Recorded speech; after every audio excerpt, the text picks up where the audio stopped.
Welcome to Manav Tripathi study centre. आपका Manav Tripathi study centre में बहुत बहुत स्वागत है। मैं मानव त्रिपाठी। आज मैं आप लोगों को फ्लूइड पढ़ाऊँगा। तो फ्लूइड क्या होता है? फ्लूइड वो सब्सटेंस होता है जो कि फ्लो हो सकता है।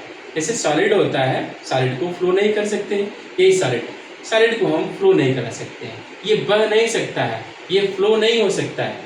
फ्लो होने के लिए या तो लिक्विड चाहिए या तो गैसेज चाहिए।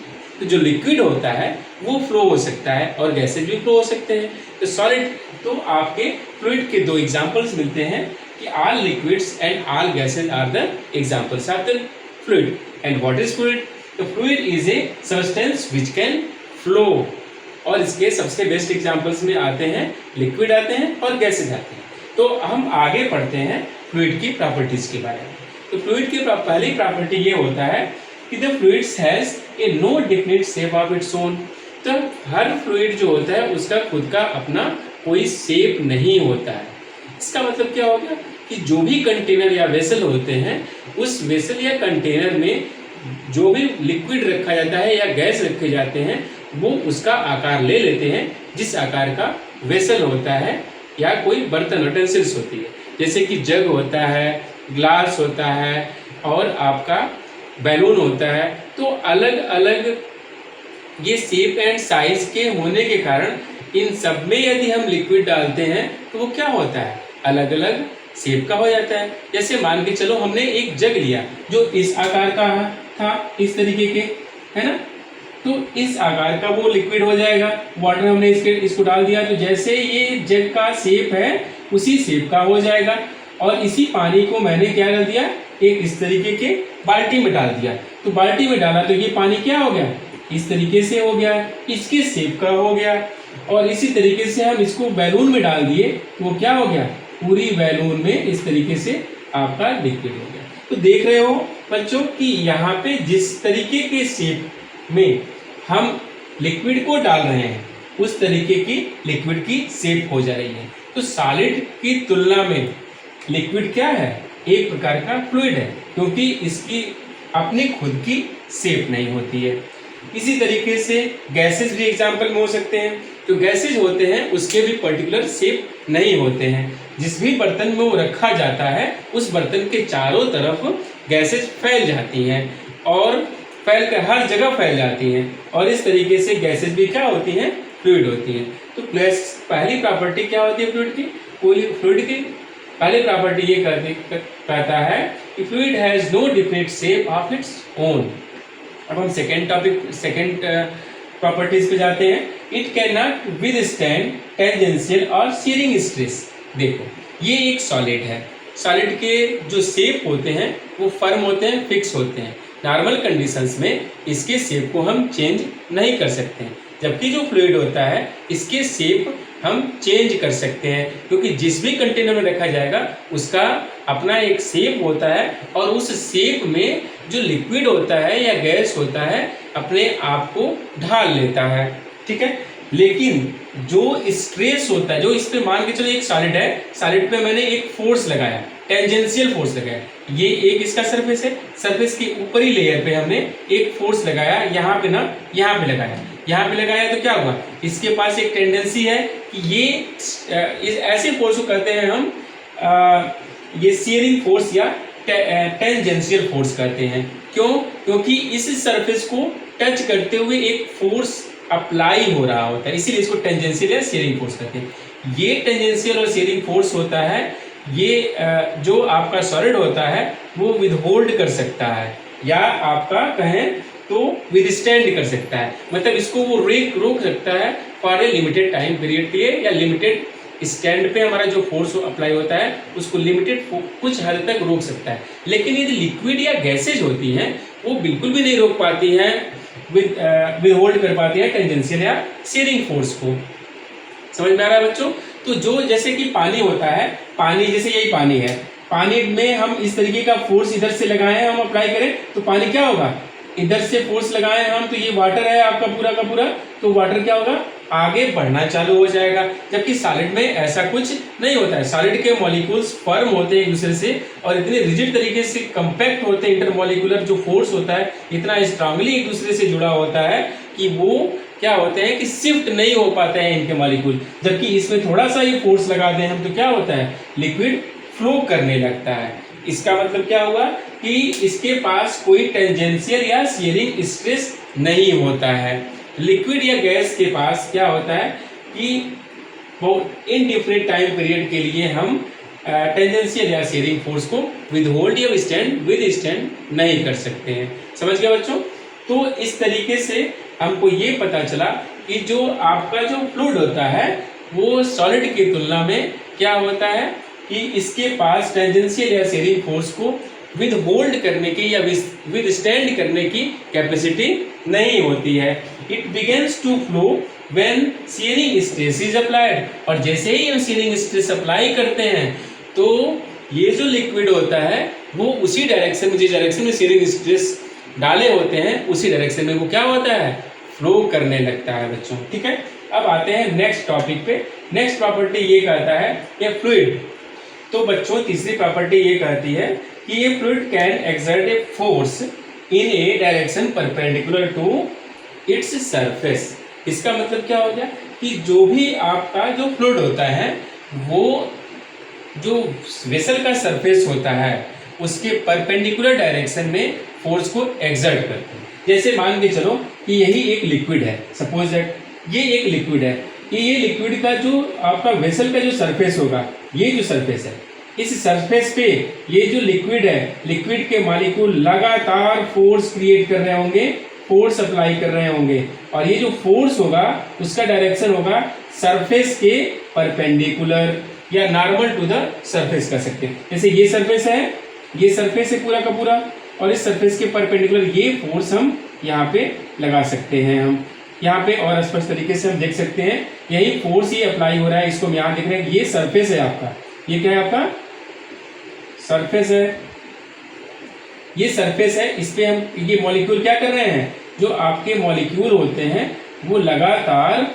आपका इस वेसल के सरफेस पे एक फोर्स क्रिएट कर रहे होते हैं। ठीक है ना, जो फोर्स का डायरेक्शन होता है वो perpendicular to the surface of the vessel होता है। अब हम मान के चलो एक दूसरा एग्जांपल लेते हैं हम लोग। ठीक है, जैसे मान के चलो कि एक वेसल है, इसी वेसल में हमने क्या किया कि एक छोटा सा आपका कोई भी सॉलिड सब्सटेंस डाल दिया, मटेरियल डाल दिया। अब इस सॉलिड मटेरियल में देखेंगे हम तो सॉलिड मटेरियल में चारों तरफ से प्रेशर क्रिएट होगा और वो चारों तरफ से एक फोर्स होगा।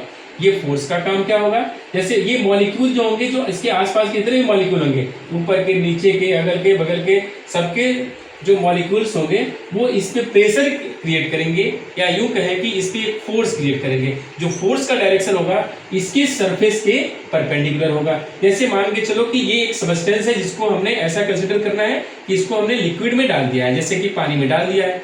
अब जैसे पानी के अंदर ये जाएगा तो पानी के ऊपर का मॉलिक्यूल जो होगा इसके ऊपर परपेंडिकुलर डायरेक्शन में क्या करेगा, फोर्स क्रिएट करेगा, यहाँ पे करेगा, यहाँ पे करेगा, ये पूरे के पूरे सरफेस पे ये एक फोर्स क्रिएट करेगा और फोर्स किसके द्वारा अप्लाई किया जाएगा, इन्हीं मॉलिक्यूल्स के द्वारा अप्लाई किया जाएगा। सिमिलरली जो नीचे के मॉलिक्यूल होंगे वो ऊपर की तरफ इसके सरफेस पे क्या करेंगे, एक प्रेशर क्रिएट करेंगे, एक फोर्स क्रिएट करेंगे। इसी तरीके से इसके दाएं वाले, इसके बाएं वाले, इसके दोनों साइड वाले जो है वो इनके सरफेस पे, इस सरफेस पे अलग अलग डायरेक्शंस के जो सरफेस बने हुए हैं इस पूरे सॉलिड के, उसके ऊपर उसके परपेंडिकुलर या नॉर्मल कहें यूं कि नॉर्मल के डायरेक्शन में एक फोर्स क्रिएट किया जाएगा मॉलिक्यूल्स के द्वारा, जो लिक्विड मॉलिक्यूल है। जैसे इसके द्वारा एक फोर्स क्रिएट किया गया इधर से, ये पूरा का पूरा, ये इधर से क्रिएट किया गया पूरा का पूरा, ये नीचे के मॉलिक्यूल वो ऊपर क्रिएट कर रहे हैं force.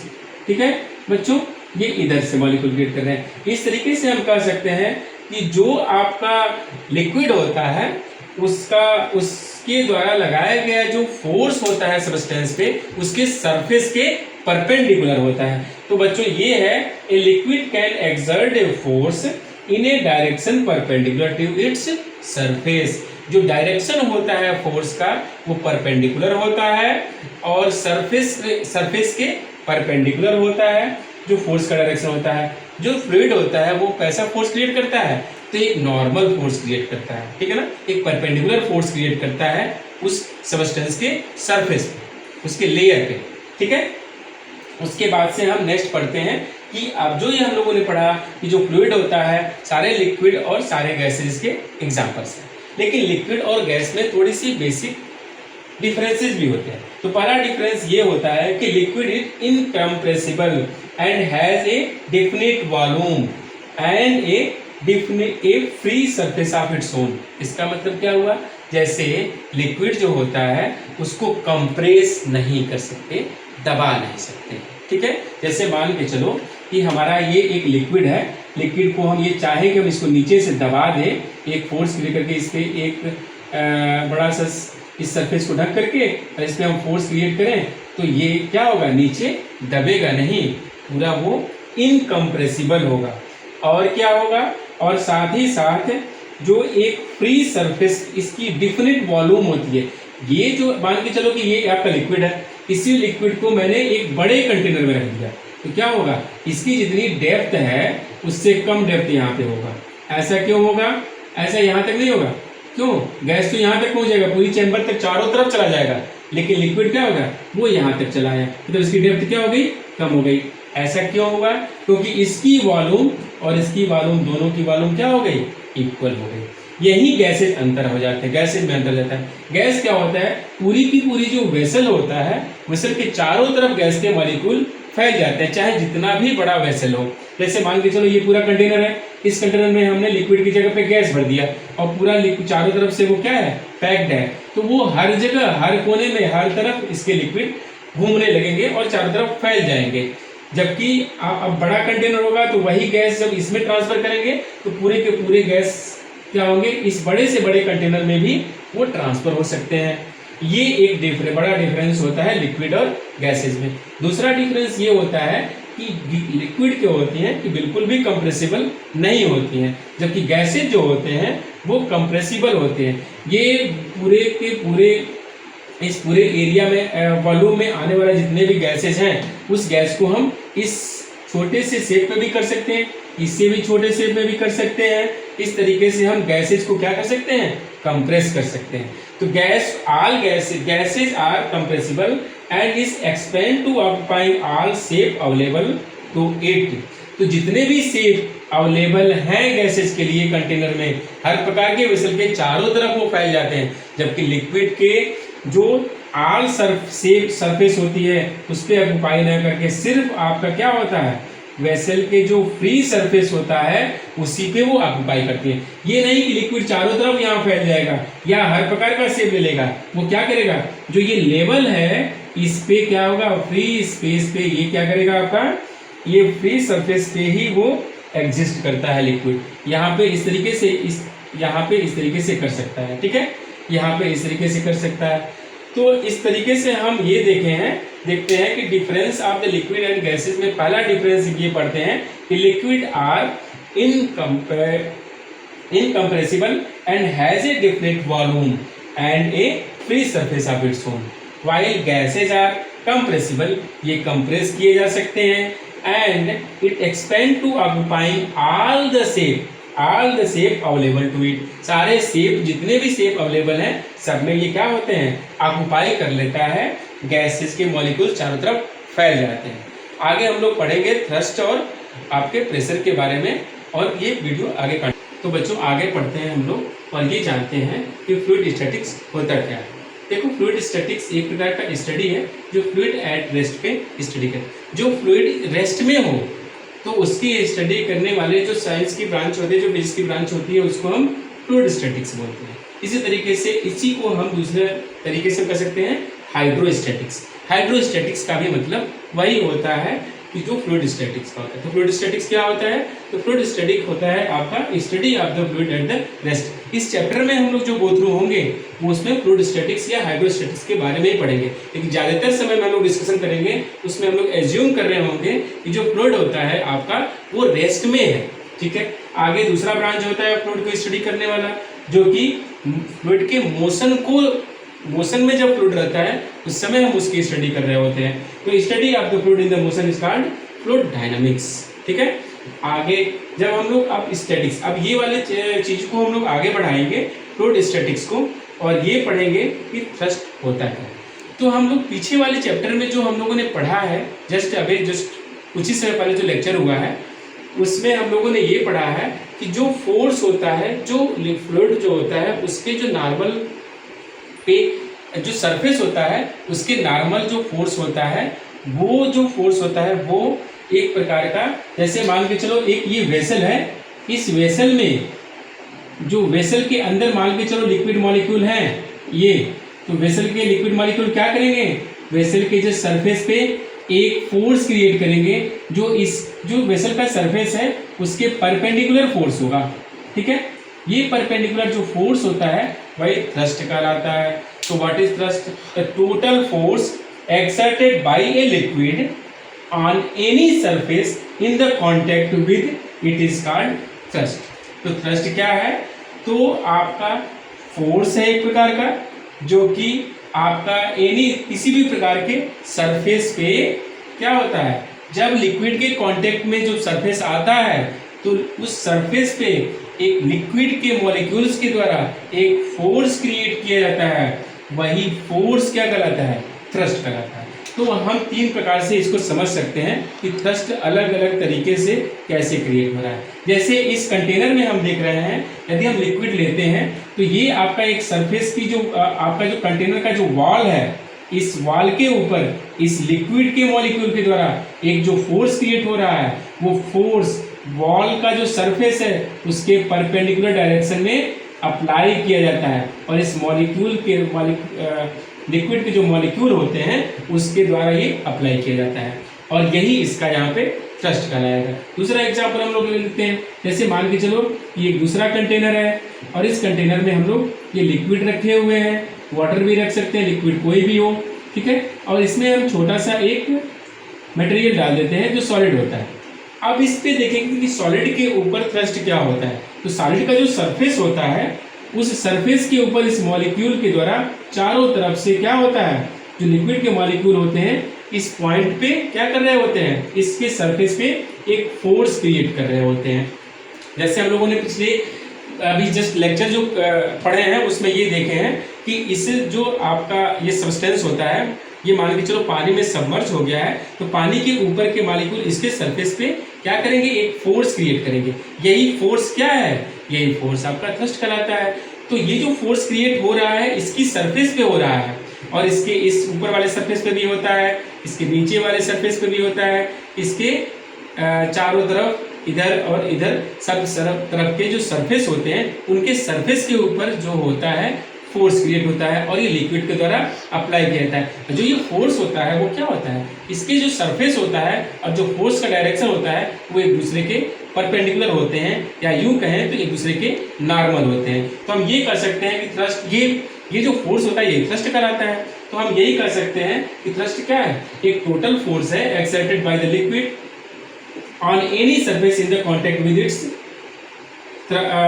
It is called thrust. तो थ्रस्ट क्या है, एक प्रकार का फोर्स है जो परपेंडिकुलर डायरेक्शन में लगता है, उसके जो एरिया होता है, जो सरफेस का एरिया होता है उसके परपेंडिकुलर डायरेक्शन में लगता है। ठीक है, तो जिस तरीके से फोर्स का SI यूनिट होता है न्यूटन, उसी तरीके से थ्रस्ट का भी यूनिट क्या हो जाएगा, न्यूटन हो जाएगा, SI यूनिट न्यूटन हो जाएगा, और डायमेंशन क्या हो जाएगा, ml × 10⁻²। ठीक है, तो जो फोर्स होता है always perpendicular to the surface of the contact होता है। ठीक है, एक दूसरा एग्जांपल लेते हैं, जैसे मान के चलो एक बैलून है, इस बैलून में हमने क्या किया, लिक्विड भर दिया है, और लिक्विड भर दिया है चारों तरफ, ये लिक्विड भरा हुआ है।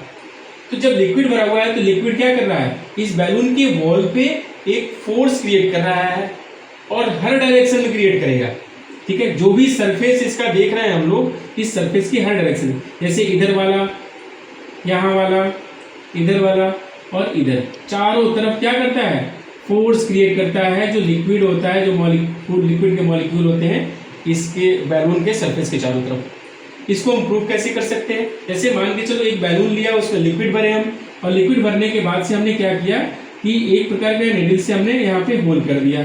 होल करेंगे तो जैसे ही होल करेंगे वो क्या होगा, यहाँ से लिक्विड बाहर निकल जाएगा। इसका मतलब क्या है, लिक्विड के मॉलिक्यूल के द्वारा इस सरफेस पे एक फोर्स क्रिएट किया जा रहा था, तभी जाकर के ये फोर्स, जैसे ही यहाँ फोर्स नहीं पाया, गैप होने की वजह से, दीवार नहीं होने की वजह से तुरंत का तुरंत ये लिक्विड क्या हुआ, टेंजेंशियल फोर्स हम लोगों ने अभी पढ़ा था कि लिक्विड में नहीं लगता है, टेंजेंशियल फोर्स न लगने के कारण इसकी परमिटिविटी नहीं रहती है, इसका शेप नहीं रहता है और ये तुरंत का तुरंत यहाँ से वाटर बाहर निकल आता है। इसी तरीके से मान के चलो कि यहाँ पे हमने होल किया हुआ है तो ऐसे बाहर आता है, यहाँ से होल किया है तो ऐसे बाहर होता है, और ये सब के सब क्या होते हैं, यहाँ पे जो आपका वॉल है इसके परपेंडिकुलर डायरेक्शन में यहाँ पे फोर्स क्रिएट हो रहा होता है। इस तरीके से हमने तीनों एग्जाम्पल से यही समझा कि जो फोर्स होगा, जिसको हम थ्रस्ट भी बोलते हैं, वो क्या होगा, always perpendicular to the surface of the vessel या कंटेनर। ठीक है बच्चों, तो आगे हम लोग पढ़ते हैं कि प्रेशर क्या होता है। तो प्रेशर क्या होता है, तो pressure is pressure the thrust acting per unit area. जो इस मान के चलो पूरी की पूरी एरिया में थ्रस्ट क्रिएट हो रहा है इस मॉलिक्यूल के द्वारा, लिक्विड के मॉलिक्यूल के द्वारा, तो ये जो थ्रस्ट क्रिएट हो रहा है ये क्या करता है, एक्चुअल में परपेंडिकुलर डायरेक्शन में होता है, लेकिन इस सरफेस के पर यूनिट एरिया में, एक छोटे से एरिया में कितना, एक यूनिट एरिया में कैसा फोर्स, कितना how much force is applied to the unit area of the surface is called pressure. तो what is pressure, pressure is the thrust acting per unit area of the surface is called pressure. देखो अब thrust तो एक प्रकार का आपका देखा जाए तो थ्रस्ट कहें या फोर्स कहें या नॉर्मल फोर्स कहें या परपेंडिकुलर फोर्स कहें, ये क्या होता है, एक प्रकार का वेक्टर क्वांटिटी होता है। लेकिन जो प्रेशर होता है वो चारों दिशाओं में लगता है, इसका कोई पर्टिकुलर फिक्स डायरेक्शन नहीं होता है, ये एक स्केलर क्वांटिटी होता है। तो आपका प्रेशर क्या है, प्रेशर इसका टू हम ये लिख सकते हैं कि थ्रस्ट और एरिया का रेशियो है। ठीक है, तो thrust by area is to pressure होता है। अब थ्रस्ट का ऐसा यूनिट होता है न्यूटन, ऐसा यूनिट क्या होता है, न्यूटन होता है। थ्रस्ट का ऐसा यूनिट क्या होता है, थ्रस्ट। अब प्रेशर क्या हो जाएगा, pressure P is equal to होता है थ्रस्ट बाई एरिया। अब थ्रस्ट का ऐसा यूनिट क्या होता है, न्यूटन होता है, और एरिया क्या होता है, मीटर स्क्वायर होता है। तो न्यूटन पर मीटर स्क्वायर लिख सकते हैं, या इसको न्यूटन मीटर पे -2 लिख सकते हैं बच्चों। अब ये इसका ऐसा यूनिट है, न्यूटन पर मीटर स्क्वायर को हम क्या कहते हैं, पास्कल कहते हैं। तो पास्कल प्रेशर का एक यूनिट होता है और प्रेशर एक स्केलर क्वांटिटी होता है। तो पास्कल का डेफिनेशन क्या हो जाएगा, देखो पास्कल का डेफिनेशन क्या हो जाएगा। अब 1 न्यूटन पर metre square equal to 1 pascal होता है। तो 1 pascal is the pressure exerted on the per unit area of a force equal to the 1 Newton. तो 1 न्यूटन का फोर्स एक यूनिट सरफेस पे क्रिएट होता है, तो उसके ऊपर प्रेशर कितना होगा, 1 पास्कल होगा। ठीक है, अब उसका सीजीएस सिस्टम में यूनिट कितना होता है, तो आपका सीजीएस सिस्टम में फोर्स का यूनिट होता है डाइन, और एरिया का होता है सेंटीमीटर स्क्वायर। तो डाइन सेंटीमीटर पे -2 हो जाएगा आपका प्रेशर का एसआई यूनिट हो जाएगा। इस तरीके से डायमेंशनल फार्मूला हो जाएगा ml पे -1 t टू दी पावर -2। ये कैसे होगा, कैसे मान के चलो यहाँ पे एक p है, p इज इक्वल टू क्या है, थ्रस्ट है। ठीक है, थ्रस्ट